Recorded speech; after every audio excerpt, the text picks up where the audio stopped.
Já pararam para pensar numa organização que existe há 2000 anos e que se espalha por todos os continentes e culturas?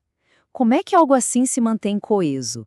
Essa é a grande questão que o Papa Leão XIII decidiu enfrentar na sua encíclica de 1896, a Satis Cognitum.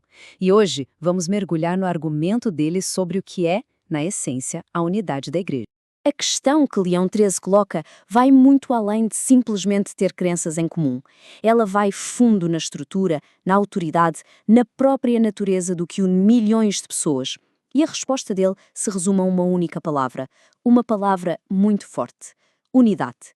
Mas, como a gente vai ver, não é um tipo qualquer de unidade. Então, para a gente entender bem o raciocínio do Papa, o nosso caminho vai ser este. Primeiro, a gente começa com a ideia fundamental da dupla natureza da Igreja. Depois, vamos analisar os dois pilares que, segundo ele, sustentam tudo, a unidade de doutrina e a de governo. E, por fim, vamos ver como ele aponta para uma única âncora para toda essa estrutura, a figura de Pedro e dos seus sucessores. Vamos lá, para a primeira peça desse quebra-cabeça. Leão XIII começa com uma afirmação fundamental. Para entender a Igreja, é preciso vê-la como algo com uma natureza dupla. Pense, assim, quase como um ser humano. Ela não é só uma entidade espiritual, invisível. E também não é só uma organização aqui na Terra. Ela é as duas coisas, ao mesmo tempo. E o ponto-chave aqui é que a encíclica insiste que esses dois aspectos não podem ser separados. A alma da Igreja seria a sua parte espiritual, invisível, a graça, a fé. Já o corpo é a sua parte visível, exterior, os seus membros, os rituais, a hierarquia. E nessa visão, um não existe sem o outro. É a união dos dois que forma a Igreja. Olha, essa citação resume a ideia de forma brilhante. Leão XIII está a dizer que a estrutura que se vê não é só uma burocracia vazia, é um organismo vivo, animado por uma força divina. A parte visível, na verdade, é a manifestação externa dessa vida invisível que corre por dentro dela. Ok, então, com essa ideia da Igreja como corpo e alma bem estabelecida, Leão XIII avança para o primeiro pilar da unidade dela, a fé. O argumento dele é que, para a Igreja ser de facto una, todos os seus membros precisam professar uma única e mesma doutrina, um corpo de crenças partilhado por todos. E aqui a encíclica aponta para um problema bem prático.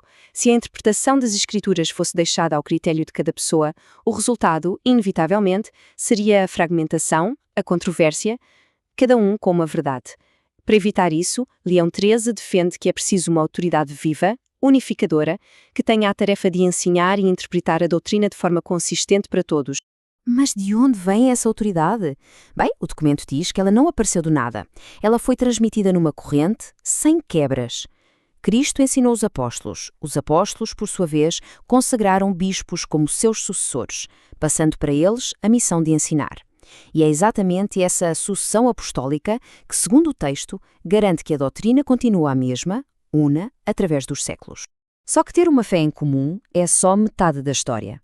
A encíclica afirma que a verdadeira unidade precisa de um segundo pilar igualmente forte, uma estrutura de governo única e hierárquica para manter toda a comunidade de fiéis junta.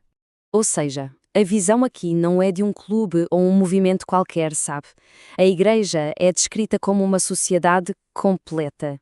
E como toda sociedade que funciona, ela precisa de um governo para manter a ordem, tomar decisões e garantir que tudo se mantenha coeso. Sem um governo unificado, o argumento é que a sociedade simplesmente se desfaz. E é aqui que o texto faz uma distinção que é, crucial entre heresia e cisma. Heresia é uma quebra na doutrina, na crença. Já o cisma é uma quebra no governo. É a recusa em se submeter à autoridade da hierarquia e em continuar em comunhão com o corpo governante da Igreja, mesmo que, no fundo, as crenças continuem as mesmas. E tudo isso nos leva ao clímax do argumento de Leão XIII. Certo, a Igreja precisa de unidade na doutrina e no governo. Mas quem ou o que garante essa unidade? Onde é que esses dois pilares se encontram? A resposta da encíclica aponta para uma única figura, o apóstolo Pedro. E tudo se apoia fundamentalmente neste versículo aqui. Na interpretação da encíclica, Cristo não estava só a fazer um trocadilho com o nome de Pedro, que significa rocha. Ele estava a nomeá-lo como a fundação literal, o alicerce sobre o qual toda a estrutura da Igreja seria construída, a fonte da sua força e da sua estabilidade.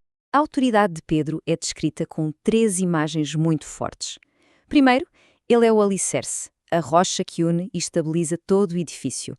Segundo, ele tem as chaves, um símbolo de poder de governo, para legislar e julgar.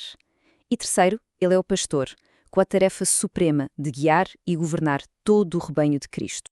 Mas Pedro era mortal.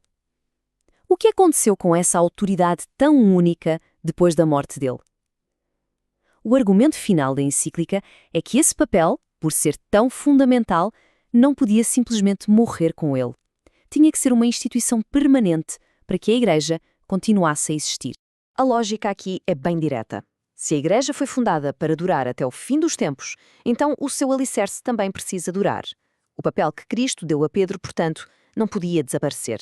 Tinha de ser passado adiante para garantir a unidade da Igreja em todas as gerações futuras. E aí, o texto chega na sua conclusão, que a essa altura parece inevitável. Essa autoridade perpétua, o papel de Pedro, é herdada pelos seus sucessores, os bispos de Roma, ou seja, os papas.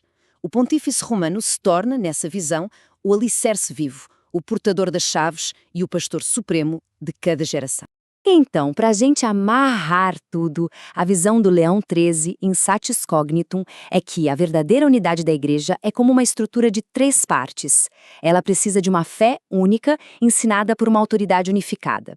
Exige um governo único sobre uma hierarquia unificada. E esses 2 pilares são mantidos juntos, firmes, pela âncora do sucessor de Pedro. E assim, ao olhar para esta encíclica de 1896, ficamos com uma questão muito atual.